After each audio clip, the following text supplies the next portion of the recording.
What if a single, fragile vessel could contain not just a beverage, but the silent, shimmering echoes of an entire lineage, a whisper of ages past, and the profound, aching weight of a future unwritten? Imagine then a teacup, not merely an object of utility, but a sentinel of memory, a relic steeped in the very essence of time itself. This is not a tale that begins with fanfare, but with the quiet, insistent tick of an antique clock in a sun-dappled parlor, where every dust mote dances with stories untold, and every shadow harbors the ghosts of forgotten laughter. Our journey commences in the heart of what remained of a bygone era, a small, cobblestone-laden town nestled in the undulating hills of an unnamed European valley. It was a place where time, if not entirely forgotten, certainly meandered at its own unhurried pace, oblivious to the frantic gallop of the modern world beyond its ancient stone walls. Here, the air itself seemed to carry the scent of damp earth, old parchment, and brewing chamomile, a comforting aromatic tapestry woven through centuries. Narrow, winding lanes, barely wide enough for a lone cart, snaked between houses with timbered facades and flower boxes overflowing with geraniums, each dwelling a silent testament to generations of lives lived within their sturdy confines. The church bells, heavy and resonant, chimed not just the hours, but the very heartbeat of the community. A deep, sonorous rhythm that had remained unchanged for longer than anyone could accurately recall. Within this gentle eddy of history resided Ilara, a woman whose spirit, much like the town itself, seemed to exist in a delicate dance between the past and a reluctant present. She lived in a house that stood as a venerable matriarch among its peers, its moss-kissed tiles and weathered shutters whispering tales of seasons weathered and lives unfolded. This was her grandmother's house, a sanctuary of memory, each creaking floorboard and peeling wallpaper a page from a family album. It was a dwelling where light filtered through lace curtains in soft, muted tones, illuminating intricate patterns of dust on antique furniture, each piece a silent narrator of lives that had long since departed. For Ilara, the house was not merely a structure of wood and stone. It was a living, breathing entity, its very walls imbued with the warmth of countless shared meals, hushed conversations, and the quiet dignity of a life lived purposefully. Her days unfolded with a quiet grace, punctuated by rituals as old as the house itself. Morning light would find her in the kitchen, a space redolent with the lingering aroma of toasted bread and brewing coffee from days past, though today it would be tea. Her movements were precise, almost meditative, a ballet of practiced gestures honed over years of caring for this sanctuary and its most precious inhabitant. And it was there, amidst the worn wooden countertop and the gleam of polished copper pots, that the teacup resided.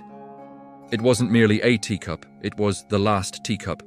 A singular, exquisite piece of bone china, its porcelain the color of freshly fallen snow, delicate to the touch yet possessing an undeniable resilience that defied its apparent fragility. Its surface was adorned with a hand-painted motif of forgotten blossoms, a cascade of pale pink roses and intricate green leaves, their vibrancy softened by the gentle patina of time. A faint, almost imperceptible hairline crack, a silver vein running subtly through one side, served not as a blemish, but as a scar, a testament to a near miss, a moment of peril from which it had narrowly escaped.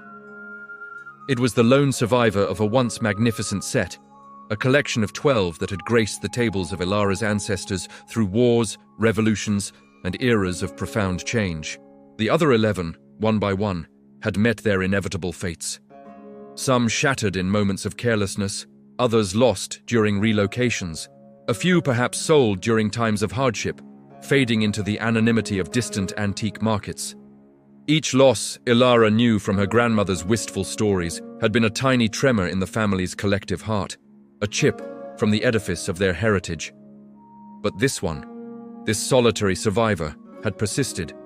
Ilara would take it from its velvet-lined box, a sanctuary within a sanctuary, each morning. The cool porcelain would warm beneath her fingertips as she carried it to the simmering kettle.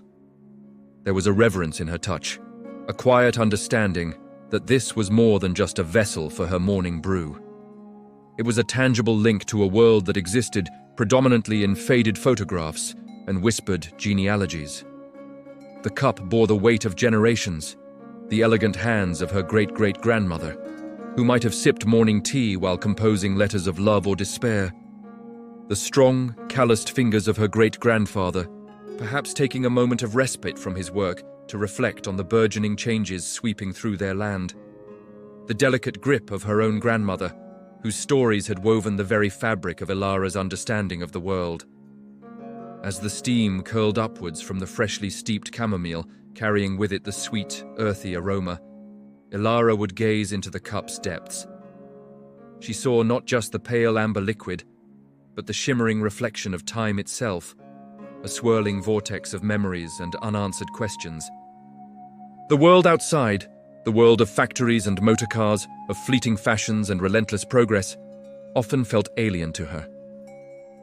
Here, in her grandmother's kitchen, with the last teacup cradled in her hands, she was anchored. She belonged to a continuum, a thread stretching back through countless cups of tea, countless sunrises, and countless quiet moments of reflection. The cup was not a burden in the oppressive sense, but rather a profound responsibility, a sacred trust. It was a vessel that held not just tea, but the very essence of what it meant to remember, to honor, and to exist as a keeper of heritage.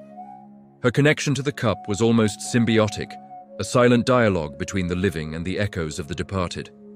Sometimes, as she turned the cup in her hands, she imagined she could feel the residual warmth of those who had held it before her, a faint imprint of their lives. She would trace the delicate curves of the painted roses, imagining the artist's hand, the quiet focus, the dedication poured into each stroke. Who was this artist? What were their dreams, their struggles? The cup transcended its physical form, becoming a conduit, a portal to an entire universe of human experience, a microcosm of the grand tapestry of history itself. The historical context of the cup was as rich and intricate as its painted patterns. It had survived the tumultuous late 19th century, a period of burgeoning industry and societal shifts that saw old traditions clash with new ambitions. It had endured the ravages of 2 world wars.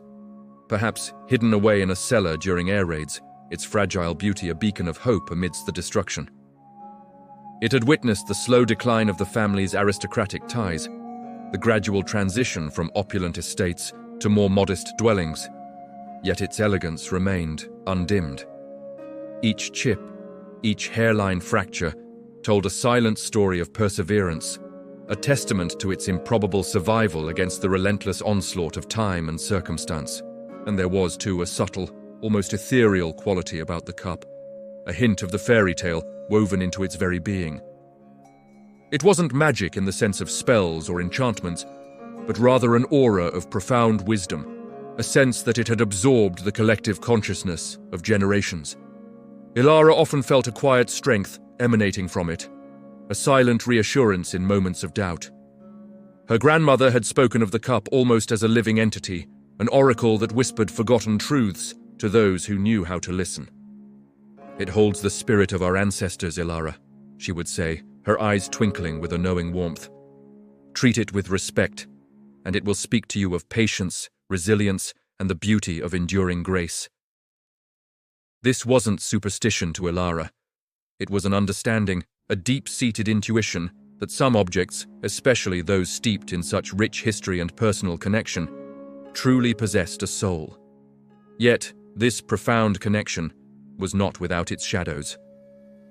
The very act of possessing the last teacup also brought with it a profound, almost paralyzing sense of responsibility.